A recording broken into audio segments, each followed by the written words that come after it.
Hey, Matt. Hey, how's it going, Tammy? Pretty good. How are you? Not too bad, not too bad. Yeah, this is Master Silva, inmate number 37960, calling from the DC Gulag. Yeah,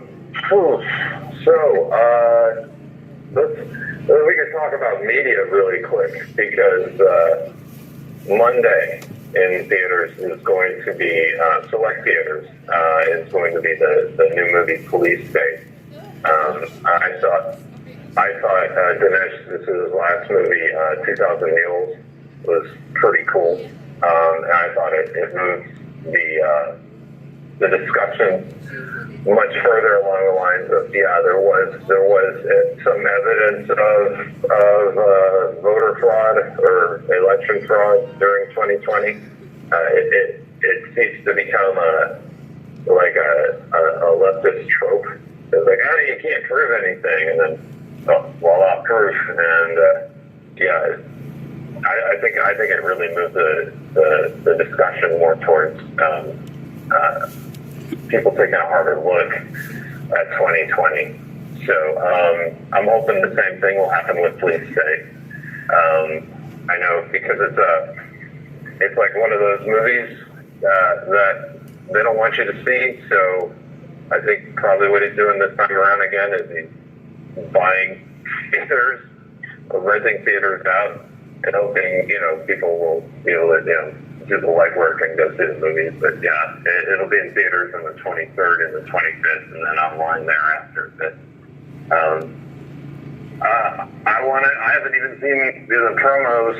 Obviously, we're not running those on regular TV, and I just want to know how it is, so someone could see it. That'd be great. What's the name of it again? Police State. Yeah, Police State is what it's called. Going to be some interesting interviews in there. I think quite a few details relating to January 6th, but not just January 6th. I think it's looking at like the overall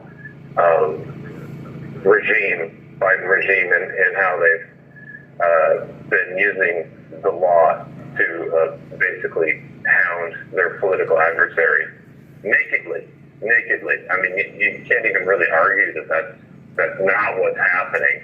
You look at what's going on in the world today, and like how do you reasonably assert the fact that this is not some form of institutional bias playing itself out? I don't think you can. No, other countries are absolutely laughing at the fact that America tries to school them on human rights while they treat J6ers like y'all get treated. That's right. Yeah, and it's not just J6ers too. I mean, it's pro-lifers and mask goers, and just like whoever catches the ire of the institution. Who knows who's going to be next? But usually when you enter into these purity spirals, everyone eventually gets a turn. So it's one of those things where you have to exercise prudence in your daily life, and say, do I stick up for this person, or do I stick up for these people even though I don't share their beliefs? Or do I just hope that this will go away after all the Trump voters are gone? Right.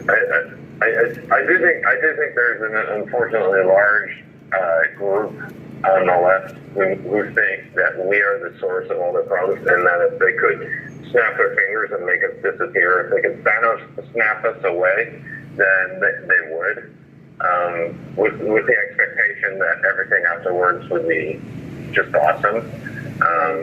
That's a very naive way to think. But I don't doubt that there are a lot of people who have animosity so strong that it fuels such daydreams, such fantasies of power. Well, I think that there's a large group of Americans that don't want to deal with it. They don't. They just do want it to go away, and they hope that it doesn't ever come for them. But it's going to come for them because they won't stand up now. Yeah, and we were talking about this earlier, and we realized that one of the big problems is that everyone, when it comes to the biggest, most important issues, everyone just sort of has strongly held beliefs that they keep sort of tucked away between their ears, and they don't frequently voice those ideas aloud. And that's because for a generation now, ideas have been assumed to be a form of violence or hate. And under those pretenses, all debate has been shut down.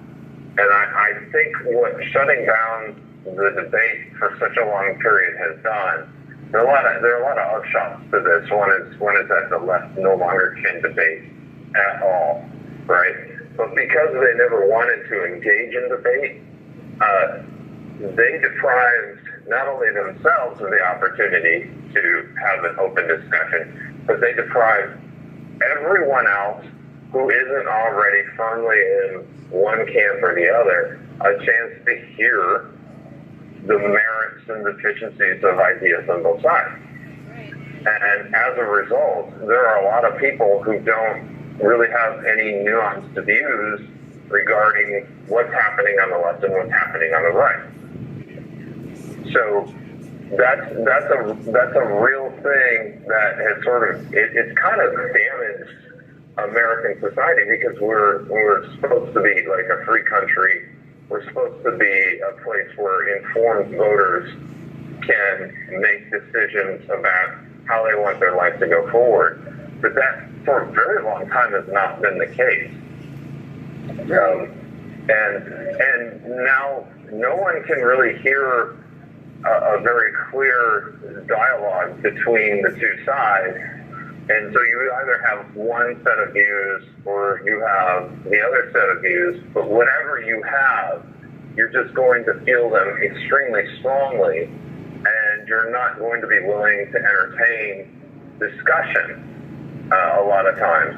So there's sort of resistance to this idea that people of different ideas can actually get along, you know. And that's one of the reasons I think that one of the reasons why our society has become so highly divided now. People are always complaining about it. Well, I think it has a lot to do with the fact that discussion was canceled. Right. A long time ago. I mean, we talk about it happening like 4 or 5 years ago, but it was a long time ago people started saying, look, we're not going to entertain this person because their ideas are abhorrent to us. We're not going to allow this person to speak on campus because their thoughts or their data is problematic, was the term. And as a result, we've sort of evolved as a civilization into basically two camps. And we need to be able to discuss things, and we need to be able to engage ideas on their merit so that people can see and hear and decide for themselves. But right now, I don't think anyone's doing that. So. Right. Well, I shouldn't say I don't think anyone's doing that. That's very rare in our society today, to get two people with different ideas together and just have a civilized debate. Well, it seems like it's you're not allowed to talk about your views, or if you're a critical thinker, you definitely can't discuss that. It's like a taboo thing to have your own mind and personality and be a unique individual anymore. Mm-hmm. Mm-hmm. Yeah. And I think it's a fair statement now to say that we live in a de facto sort of police state where there's one set of ideas that's allowed, and another set of ideas gets you put in jail. Hey, and Matt. Yes. Hey, it's Nicole. So recently, me and Mickey and Tammy and members of the Eagle's Nest, we went to a police violence rally that was hosted by a group called Harriet's Wildest Dreams. And, Okay. we went, not because of we didn't go because of Jan 6 at all. We went because Ashley Babbitt was killed by police, murdered by police violence. And, Right. and it was we thought a good time to reach across the aisle, or try to. And there were some really great people there, but we were met with resistance, definitely. Yeah. So, you try, Yeah. but there's walls built up on both sides, also. Mm-hmm. But trying to have the continual conversation is a good thing. But there was some definite, hey, stay in your lane, or we'll stay in our lane type thing. Yeah. Well, you have that kind of what would you call it, like professional rivalry or something. It's like, you can't make money off of this issue. This is our issue to make money off of, so you gotta go away, or something along those lines. I think that definitely might be something, but there are some my wife recently read me an article from Epic Times, and I think it was Baltimore, or I can't say where, but it was one of the county leaders of BLM, and he's turned into a Trump supporter because he's basically seen how Biden is using the police, and he's encouraged by the fact that when we were subjected to very similar treatment, we realized that something was really wrong, and a lot of us are very passionately arguing for criminal justice reform.